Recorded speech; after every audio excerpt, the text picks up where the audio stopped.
Hey, my name is Ethan Myers and I'm 24 years old. I live alone in a small two-bedroom house on the edge of Southound, Connecticut, a town so quiet you can hear the river murmur when the wind shifts just right. The house used to belong to my grandfather. He left it to me when he passed 4 years ago, right after I dropped out of community college and realized I wasn't cut out for lecture halls or student loans. It's nothing special. Faded blue siding, a porch that creaks like it's complaining, and a kitchen where the linoleum curls at the corners.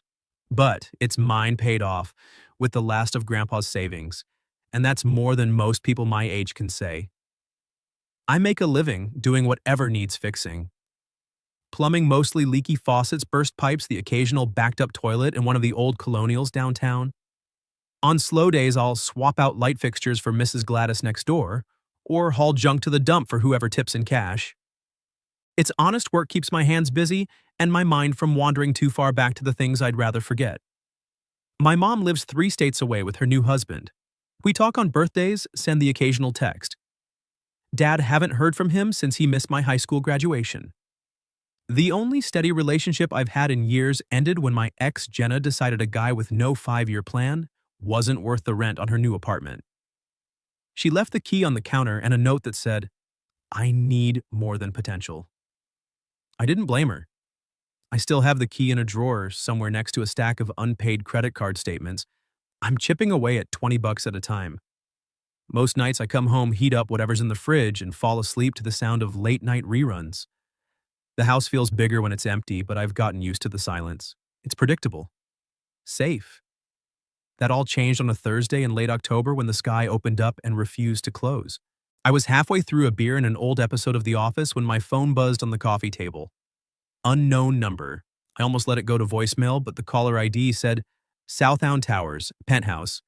Fancy building, new construction, the kind of place where residents pay more for a view than I make in a month. I picked up.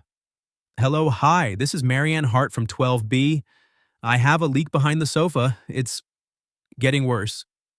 Can you come tonight? Her voice was calm clipped, like someone used to giving orders and having them followed.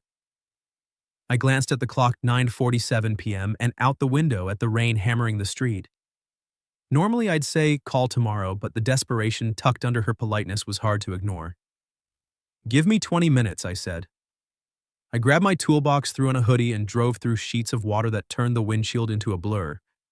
Southound Towers loomed at the end of Maple Street, all glass and steel glowing like a spaceship against the storm. The doorman waved me through without a word. I guess a guy with a toolbox and soaked sneakers doesn't look like much of a threat. The elevator ride to the 12th floor was silent except for the hum of the motor and the drip of rainwater from my hair onto the marble floor. When the doors slid open, I stepped into a hallway that smelled like new paint and money. Apartment 12B was at the end, the door already cracked open. I knocked once. Plumbing, come in. Marianne Hart stood in the foyer, arms crossed still in the charcoal suit she'd probably worn to whatever meeting had wrecked her day. Her hair was pulled back in a severe bun, a few strands escaping like they'd given up. She was taller than I expected, maybe 5'9" in the low heels, and even exhausted she carried herself like someone who'd never had to ask twice for anything. Except tonight. It's behind the sofa, she said, turning without waiting for me to introduce myself. I'll stay out of your way. I followed her into the living room.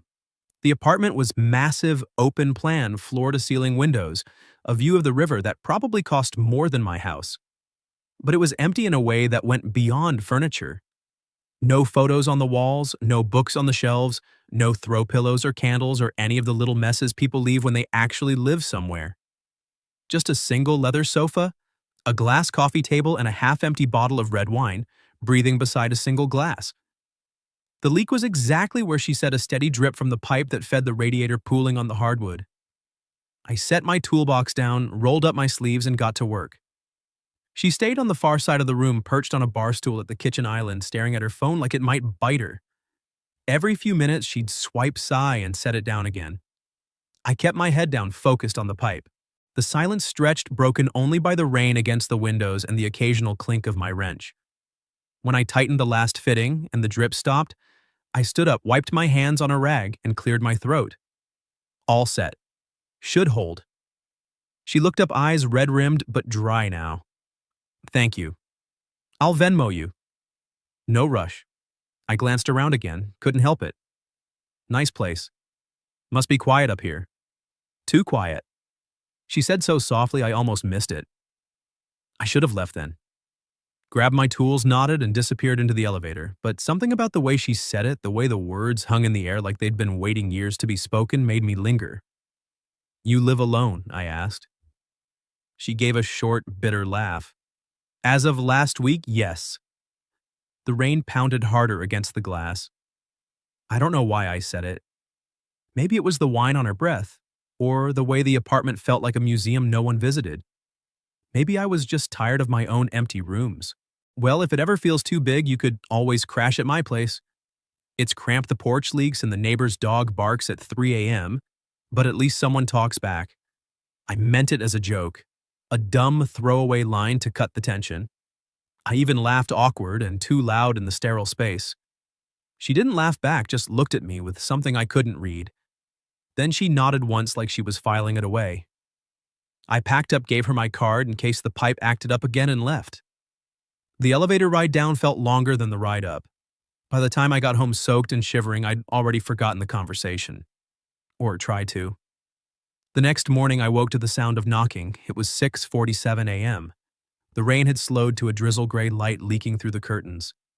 I stumbled to the door in boxers and an old t-shirt, expecting Mrs. Gladys with another casserole or a complaint about her garbage disposal. Instead, Marianne Hart stood on my porch, drenched, a small black suitcase at her feet. Her hair was loose, now wet strands clinging to her cheeks. She wore jeans and a cream sweater that had seen better days. Her eyes were wide, determined, and just a little terrified. "Your offer," she said, voice steady despite the tremor in her hand.